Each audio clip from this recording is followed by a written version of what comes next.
Casting for the 1968 movie Krakatoa East of Java involved a careful selection process that aimed to find the right actors to bring the story to life. The producers sought a mix of established stars and fresh talent. For the lead role of Captain Paul, the team considered several actors known for their strong screen presence.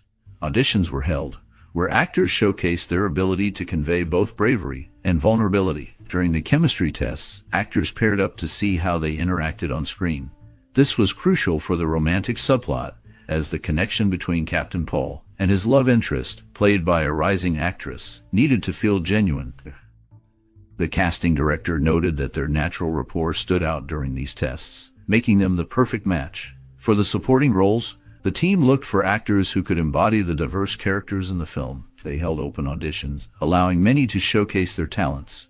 Some actors brought unique backgrounds that added depth to their roles. A pivotal moment in casting occurred when a well-known actor, initially considered for a different part, impressed the team so much that they rethought his role entirely. As the casting process progressed, the director emphasized the importance of ensemble chemistry, believing that the interactions among the cast would elevate the film. This focus led to a final lineup that not only included seasoned performers, but also fresh faces who brought enthusiasm and energy to the project.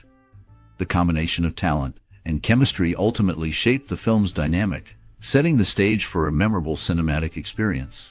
Focusing on the directorial vision behind the 1968 movie Krakatoa East of Java reveals a unique approach to storytelling. The director, Bernard L. Kowalski, aimed to blend adventure with historical drama, capturing the awe and terror of a volcanic eruption. Influenced by the cinematic techniques of the time, Kowalski utilized practical effects and location shooting to create a sense of realism. He sought to immerse the audience in the lush landscapes of Indonesia, using vibrant colors and dynamic camera angles to enhance the visual experience. Collaboration with the cast and crew was essential to his vision. Kowalski encouraged actors to bring their interpretations to the characters, fostering a sense of authenticity in their performances. The crew worked closely to design elaborate sets and special effects that would convincingly portray the eruption's chaos. Kowalski's attention to detail and commitment to authenticity helped to create a film that not only entertained, but also educated viewers about the natural disaster's impact on human lives. The combination of these elements resulted in a film that resonated with audiences, showcasing the power of nature and the resilience of humanity. Krakatoa East of Java is a 1968 film that tells the story of a volcanic eruption and its impact on a group of people. The movie features classic Hollywood actor Maximilian Schell, who delivers a memorable performance. Many viewers have their favorite moments from his role. There are also some lesser-known facts about the film that might surprise you. For instance, the movie was originally titled Krakatoa West of Java, which is geographically incorrect since Krakatoa is actually located west of Java. This mix-up has led to much confusion over the years. Additionally, the film's special effects were groundbreaking for its time, but they also faced criticism for not being entirely realistic. As you watch, think about your most cherished memory or personal experience related to this movie. We would love to hear your stories and memories in the comments below.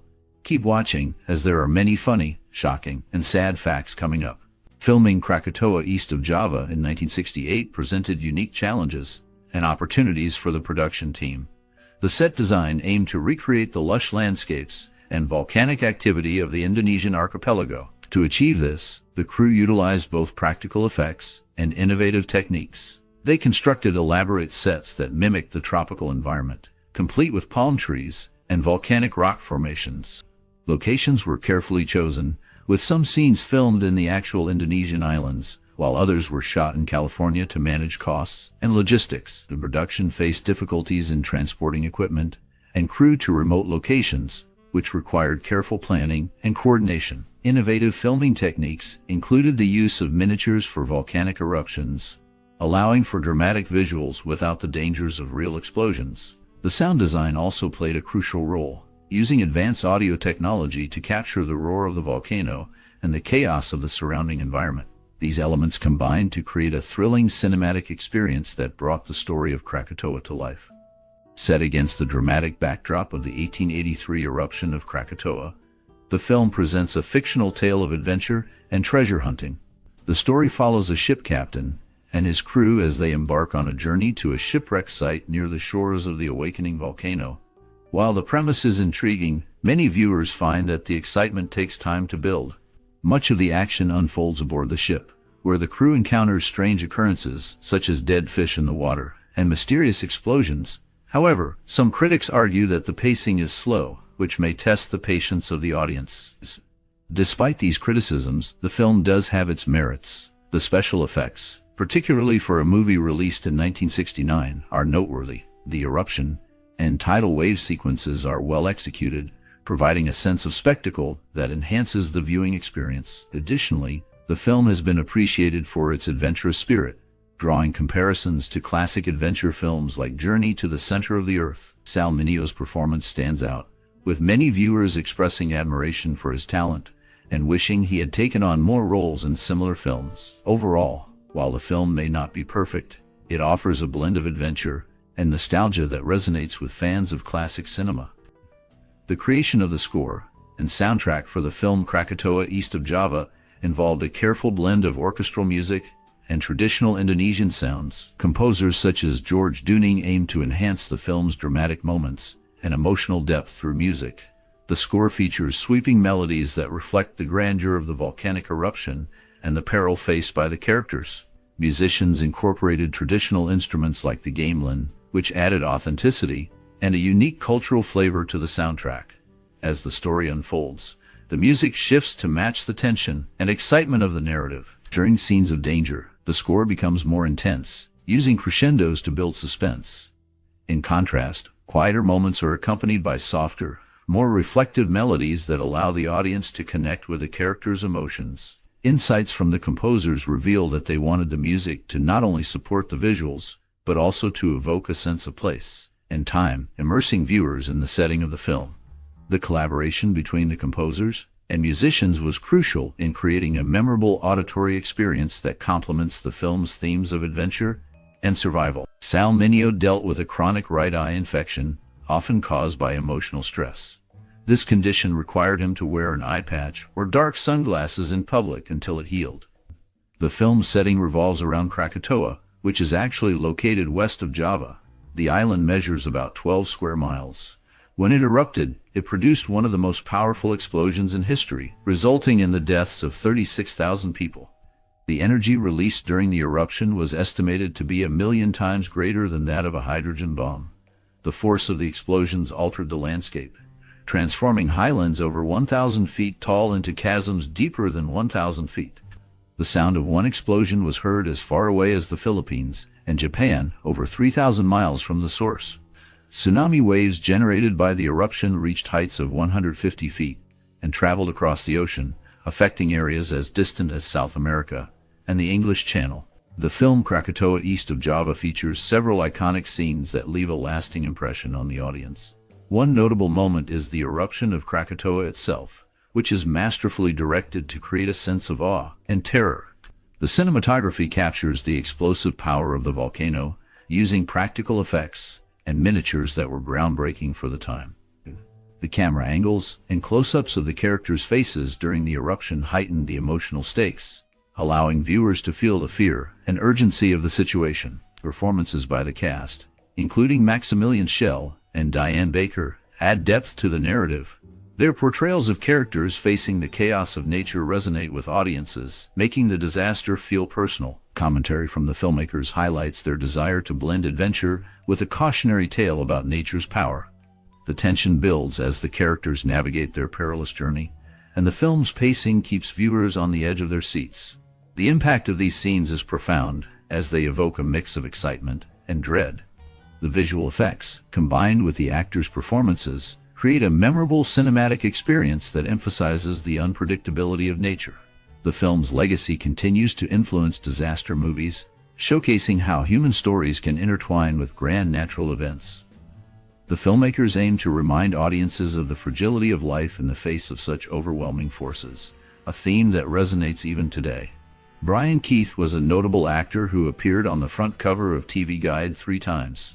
His work in films like The Rare Breed and Nevada Smith left a lasting impression on Daniel Hugh Kelly, who admired Keith while growing up. This admiration led to a friendship that continued through their collaboration in Hardcastle and McCormick, where Kelly co-starred with Keith from 1983 until the show's cancellation in 1986. During the filming of the movie, the cast stayed at the El Molino Hotel in Majorca, a location that added an exotic backdrop to their work.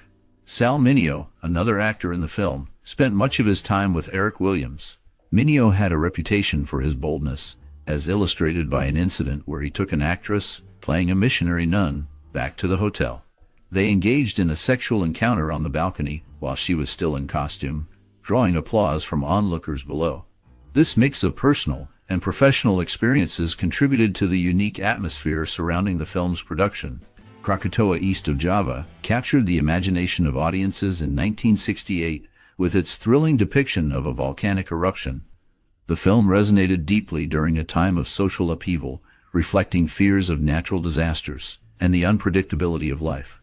It showcased the struggle between man and nature, a theme that echoed the anxieties of the era, including the Vietnam War and civil rights movements.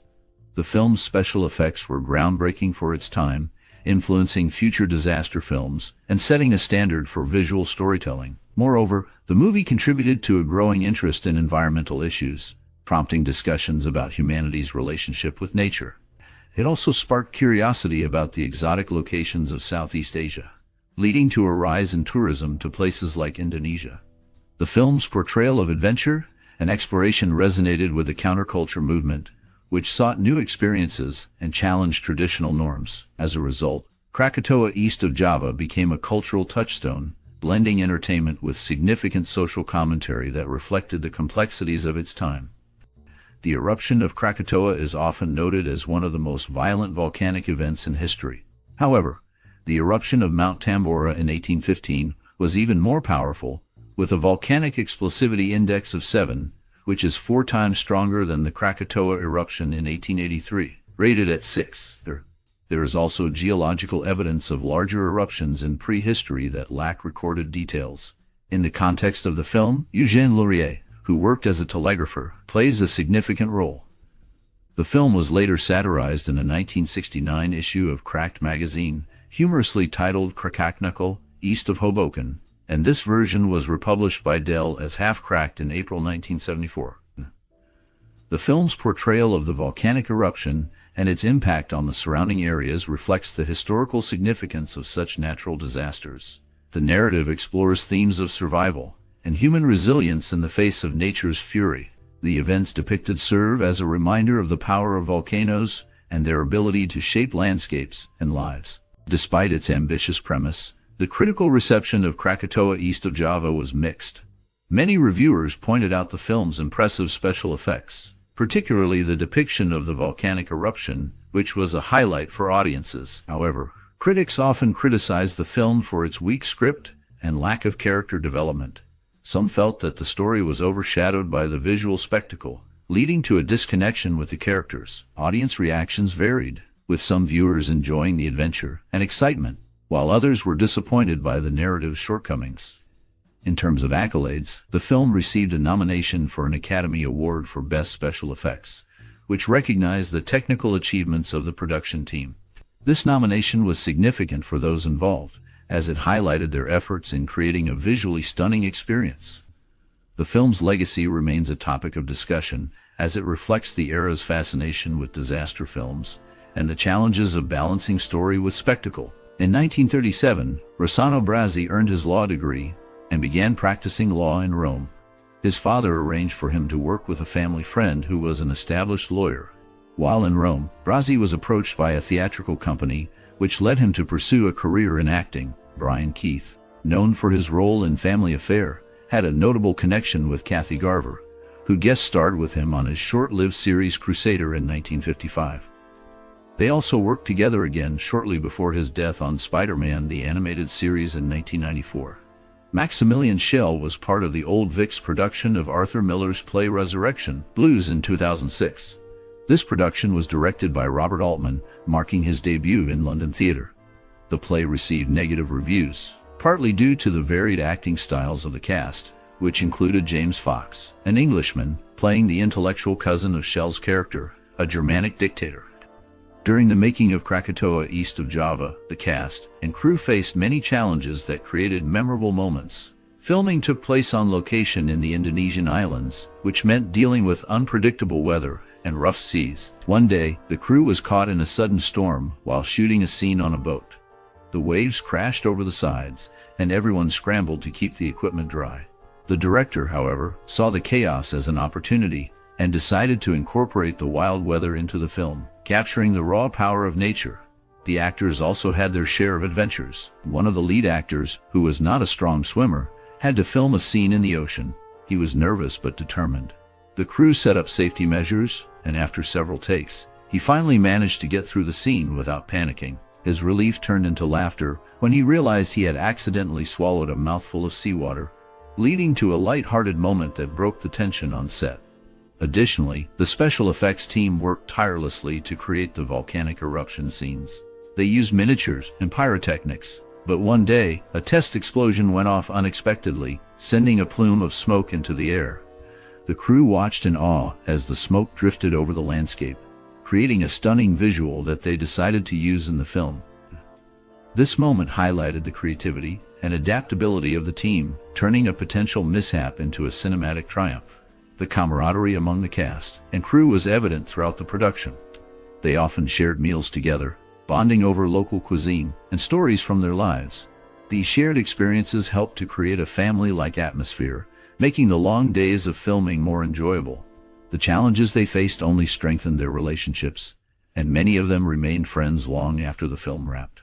Marc Lawrence played a significant role in the film industry, particularly in relation to actor Jeff Corey. Corey, who had been a member of the Communist Party, left the party and its ideology. However, Lawrence labeled him a communist before the House Un-American Activities Committee, which led to Corey being blacklisted from 1951 to 1962. This action caused Corey to harbor bitterness towards Lawrence for the rest of his life. Geoffrey Holder, known for his work in theater and film, gained recognition when he won the Best Director Tony Award in 1975. In his acceptance speech, he humorously referenced his previous work in a 7-Up commercial, saying, "Just try making that out of a cola nut."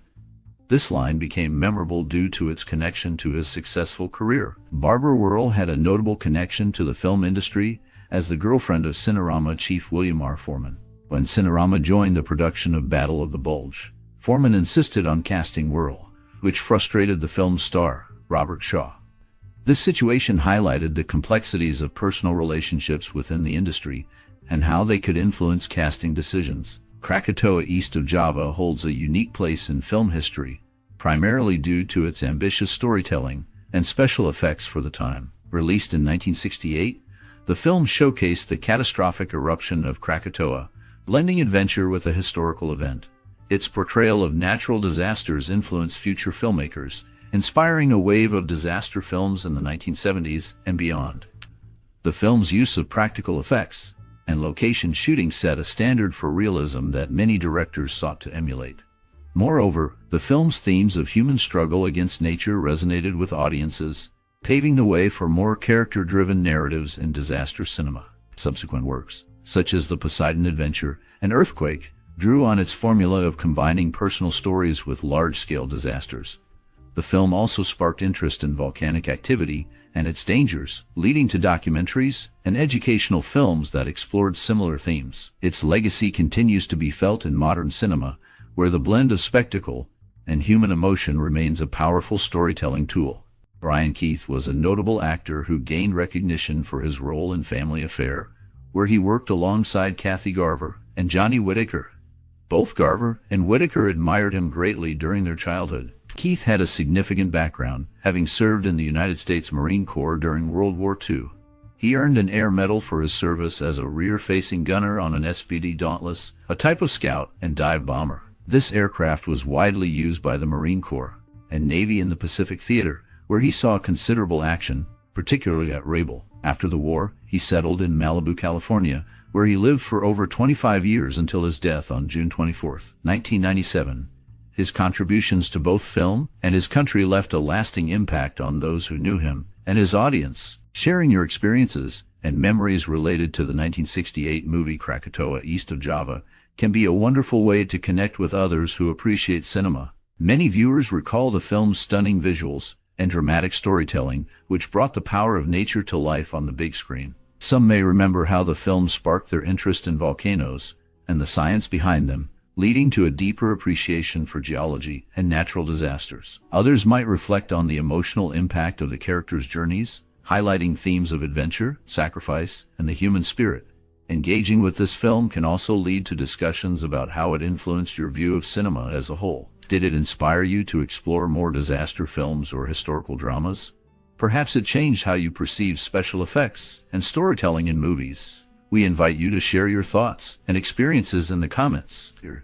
Your stories can inspire others and create a rich dialogue about the film's legacy. If you enjoyed this exploration, consider liking, sharing, and subscribing for more cinematic discussions. Your engagement helps keep the conversation alive and encourages more people to reflect on their own movie memories.